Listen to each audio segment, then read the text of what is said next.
Guys, শীতকালে বাচ্চা বোর্ডিংয়ের সময় এভাবে রাত্রে উঠে উঠে দেখতে হবে, তা না হলে বাচ্চার ঠান্ডা লেগে অনেক সমস্যা হতে পারে। দেখুন কিভাবে বাচ্চাগুলো ব্রোডিং করা হচ্ছে এবং সঠিক নিয়মে তাদের খাদ্যর পাত্র, পানি কিভাবে দিতে হবে।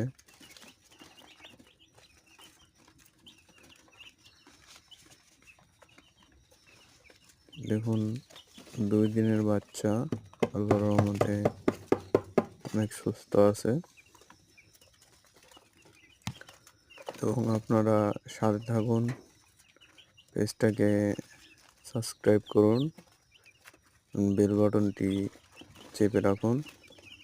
প্রত্যেকটি ভিডিও আপনার কাছে পৌঁছে যাবে ইনশাআল্লাহ।